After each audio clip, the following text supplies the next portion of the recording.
You know, some people lose money on their bets, but not all bets are about money. A guy from New Zealand lost a part of his identity in a poker bet. According to the bet, he was supposed to go and officially change his name. His new weird name was Full Metal Havok, more juicy and intelligent than Spock and all the superheroes combined with Frostnova. It's true. This name sounds both weird and illegal, but it's only weird. According to New Zealand authorities, this name is totally legal because it doesn't exceed the limit of characters. They say the application was received back in 2010, and the applicant paid all the necessary fees and filled out the required paperwork. Good news! This man doesn't have to live all his life under such a long name. He can go and change it back to what he used to have, and the only problem is that he'll have to pay that fee again. Do not underestimate your rival, ever. One guy lost $10,000 because of this mistake. Here's the story. There were two professional poker players, Howard and David, and Howard was vegetarian. So David came up with a bet. If Howard eats a hamburger, he gives him 10 grand. Howard ate a 100% beef burger and offered another bet in return. He knew that David couldn't stand olives, and that's why the second bet was about eating them. Unlike Howard, David couldn't eat what he disliked. This way, Howard got $20,000 for eating. That's an expensive burger. A Londoner placed a 1,000,000-to-1 bet that the end of the world would happen before the end of 2000. Hey, when are you watching this video? Leave a comment.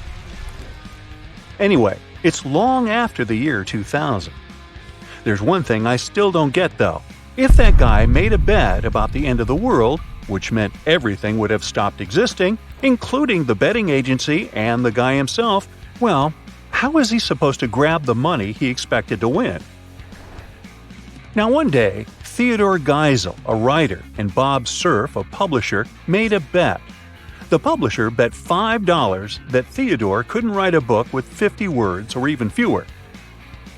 Well, Theodore, better known as Dr. Seuss, won the bet, and the result of that bet was his book, Green Eggs and Ham.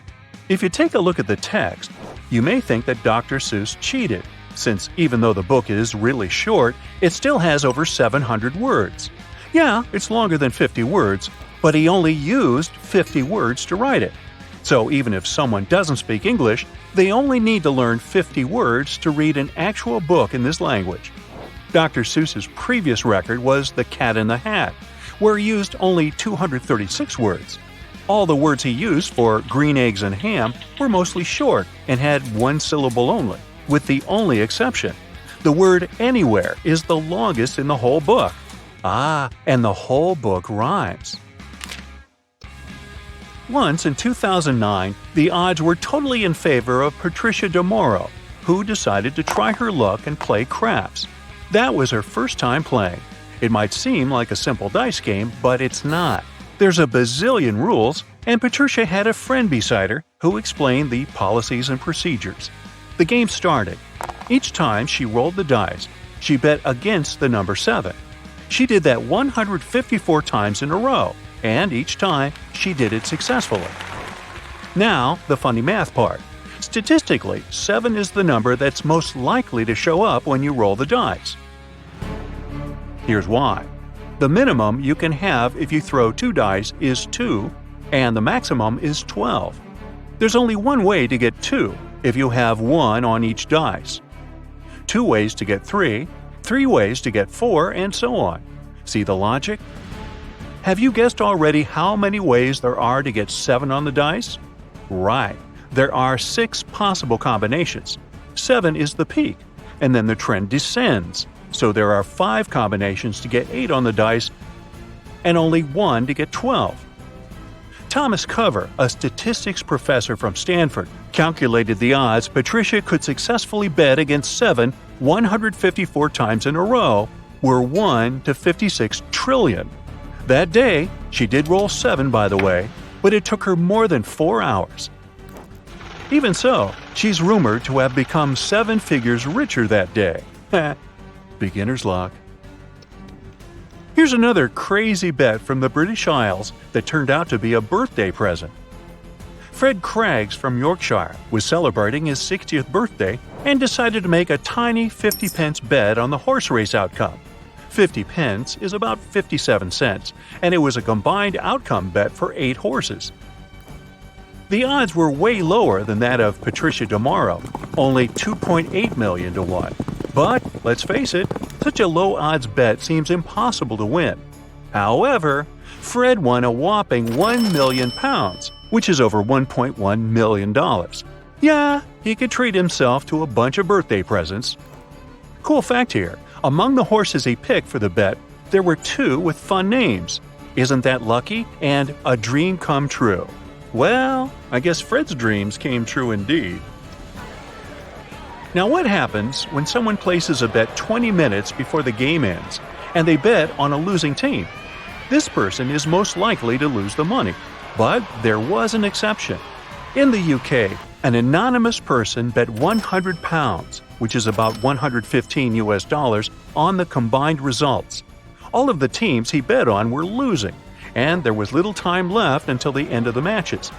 I guess a sort of miracle happened, because 20 minutes later, that person got £650,000 richer. Yep, all of the 8 teams he bet on somehow won. The odds were 6,500 to 1, so I'm telling you, it was just a miracle. Back in 1989, there was quite a weird bet made by a Welsh guy. One day, he walked into a local betting agency and made a bet about some random events that, according to him, would happen in the future. He even set a time frame for that bet. The events were supposed to happen before the new millennium, which is before 2000. So here's the list of his predictions. For starters, he believed that the famous rock band U2 would have stayed together. The odds were 3 to 1. Next, he was also sure an Australian television soap opera called Neighbours would still be aired on British TV. It started back in 1985, and in 1989, when the bet was made, it had been airing for 4 years already, which is quite a period. The odds were 5 to 1, but the Welsh guy could have even extended the time frame and would still win. The Neighbours were on TV until recently. The soap opera finished in July 2022 with 38 seasons and almost 9,000 episodes. He made a bet on yet another soap opera called Home and Away. Not only was it still aired in the year 2000, but it's still on TV today. It's been aired since 1988, and the odds were 8 to 1. Yeah, seems like that guy was into TV shows. And he also included the soap opera EastEnders on his list. Odds were 5 to 1, and guess what? It's still on TV since 1985. The last prediction on his list was about singer Cliff Richard's becoming a knight. Indeed, in 1995, he became the first rock star to ever be awarded a knighthood. The reason why he was so honored was his contribution to charity. The total odds of these predictions came to 6,479 to 1. In the year 2000, the Welsh guy won around $253,000, which is rumored to be the largest novelty bet win ever. The coolest part here is that initially, back in 1989, he only paid about $40 to make that bet. That's a heck of a return for an 11-year bet.